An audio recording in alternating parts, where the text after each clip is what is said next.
Hello everyone and welcome back to Mario Tennis Aces. We're done with the hardest part of the game, which is the Kamek's general shenanigans here.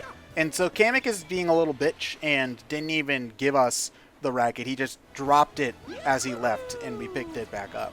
Like honestly, if I were going to play this game again, I'd just skip that racket because you can get another one immediately right after this anyway. So, you know, whatever. I hate that mission. But yeah, oh, Bowser just lives on here now. That's cool, I suppose. Also, what is Bowser doing here? I don't know, practicing his tennis game. So what this is a summer home?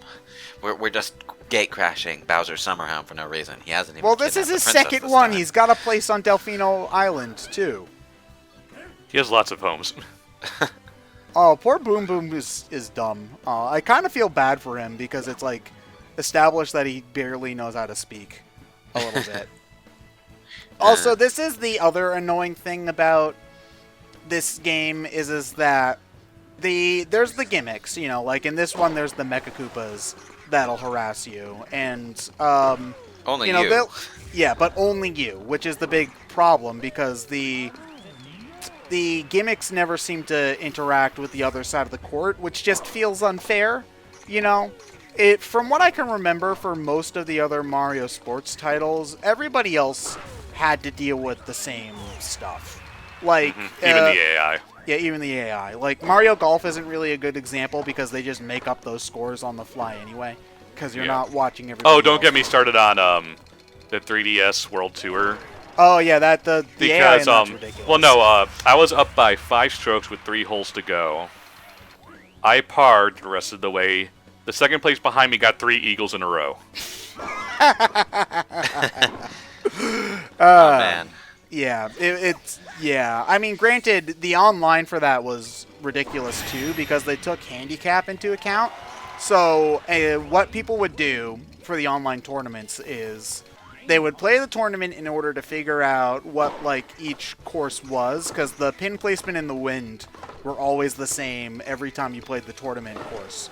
And then what they would do is they'd go into single player and lose a bunch of matches on purpose to increase their handicap, and then go into the online and play a perfect round after that, so that like their minus 20 is also has their handicap, so they've got like a minus 46 or something as their score. Or whatever, and that pissed me off because I hated it.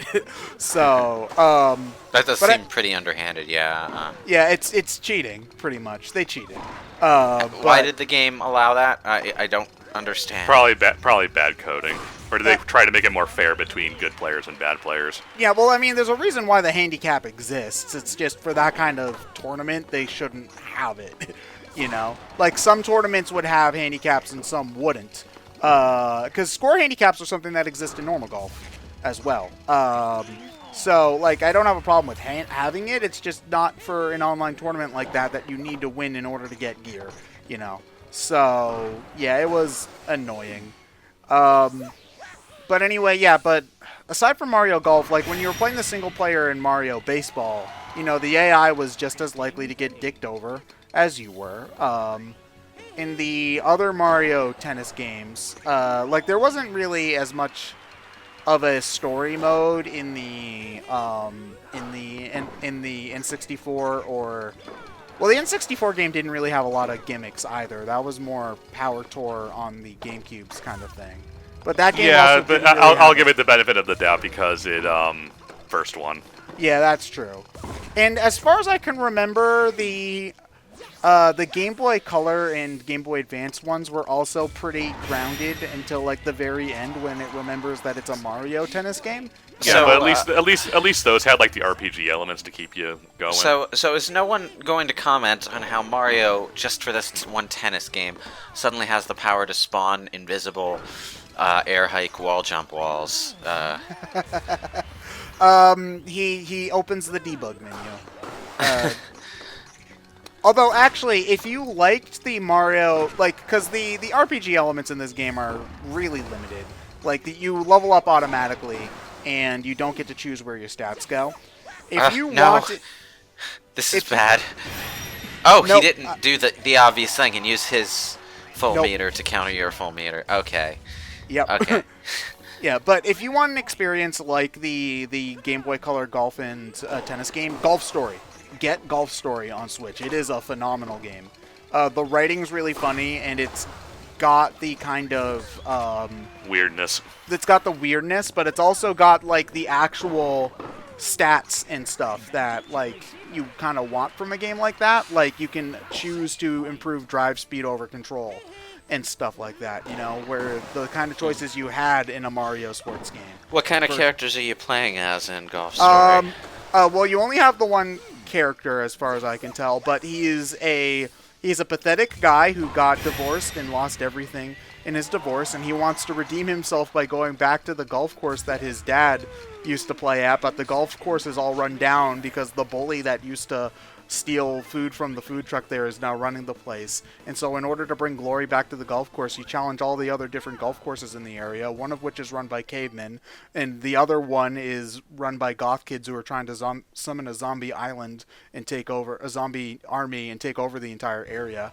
And it's just it's an amazing game, and the writing is really funny.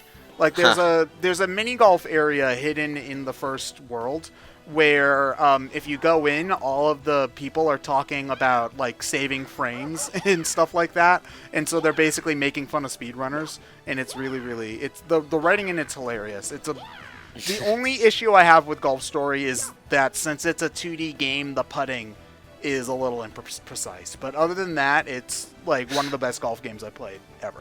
So Nice. Okay. I really do recommend it. It's also pretty cheap too. Like download on Switch, I think it's like $15 or so. It's really worth it. And there is a physical version too, which I probably would get if I could afford it. Pretty much. Man, watching Chain Chomp just bounce around with a tennis racket in his mouth is something.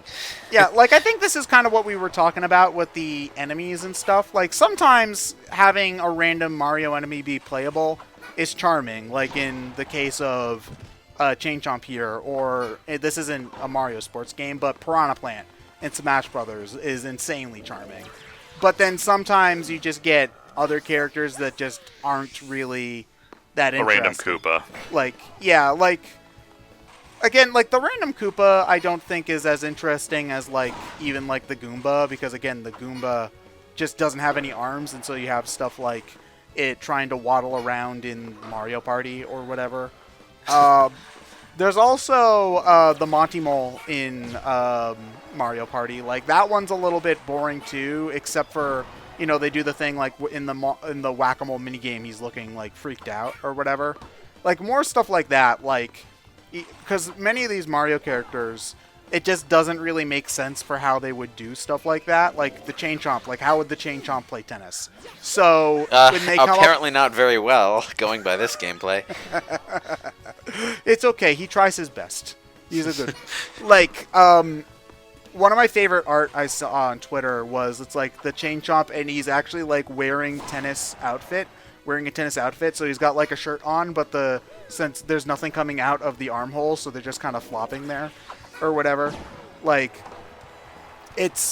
when they take something that they don't expect and like put a humorous twist on it, I think is when it's worthwhile to make a playable character out of it. Like, or if they do something interesting, like in Mario Baseball, like the Hammer Brothers are playable, and they use the hammer as their bat instead of a baseball bat, which is really cool. They're also insanely broken in Mario Baseball for GameCube. They're like the best character, easily. Like nearly every hit you get is a home run. It's ridiculous, but Mario Baseball is such a good game. We need to do that at a con one of these days.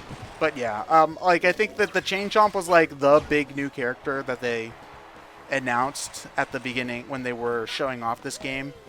Initially, it was just like, look, you can play as a Chain Chomp, and you're like, Isn't that weird? Yeah, pretty much. I'm shocked that it took them as long as it did for them to get Pauline into the game, because I think we were talking about this in a BrainScratch part at some point. But I like expected them to immediately shove Pauline into all the spin-offs immediately. Yeah. And they didn't. I don't think she might not even be in the game yet. Like, hold on. I'm going to have to do a Google search for this, but she might be like in an Pauline Mario Tennis. Is she out yet? No, I don't. I think she's coming out in, oh yeah, early 2019. So if she's not, she'll be out by the time this part comes out. At the very least, Probably. if she's not already out at the time of this part being recorded, pretty much.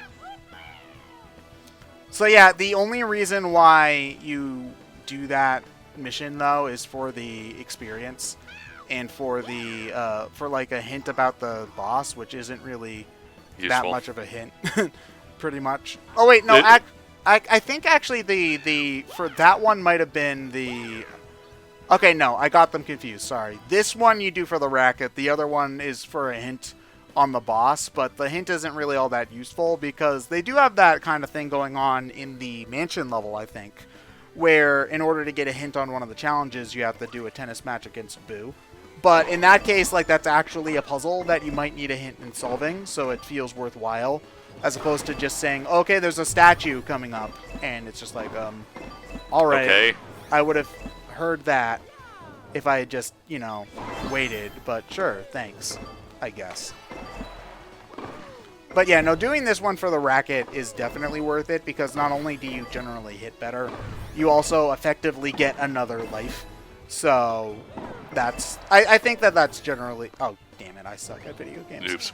I do like that, each racket you find is effectively a new life, and that every time you screw up and lose a racket, you get worse stats. I think that's an interesting way to do what is effectively a live system in this kind of a game. I don't mind it so much for, we've talked a little bit about live systems before. I think I don't mind it in sort of a system like this, where if you screw up enough times, you have to start the challenge over, versus kind of the redundant game over state that you kind of find in some games. Like, the difference between a game over and losing a life in, say, Mario 64 or Mario Sunshine is negligible at best. I think...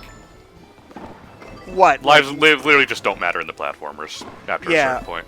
I think, the only thing in Sunshine or 64 is you have to walk back to the level, on the hub. Which takes all of a second. The thing about those kind of collectathon platformers is that the challenge isn't necessarily in completing a long string of obstacles. It's more about completing smaller objectives within a larger level. So when you run out of lives and have to start the level over again, a lot of the time it just amounts to having to walk back to where the challenge was and doing it again anyway. Yeah. Whereas with a more linear platformer, say, the older Marios or the Mega Man, you have to start the level over again, and that means doing the whole string of challenges again. That's one of the reasons why, I know that this is a little off topic, this is one of the reasons why the original Banjo-Kazooie never really grabbed my interest, because that game was trying to be difficult when that's not the kind of game that difficulty is really a issue, because in the original Banjo-Kazooie, if you die, you have to go back and collect all of the notes that you have already collected, which are basically like the coins. And that's not really difficult, that's just tedious, Yeah. and I mean, granted, that is something they fixed in the Xbox Live version, so I'm grateful for that, but there's just a lot of things where it's just lives and generally making you likely to die isn't really what I'm playing that kind of game for. I'm playing the kind of game just to explore and have fun, and it's one of the many reasons why I like Tooie more. But when I record Banjo-Kazooie 15 years from now, or whenever I fucking get to it, because I've been meaning to do it since 2012, we could talk about it.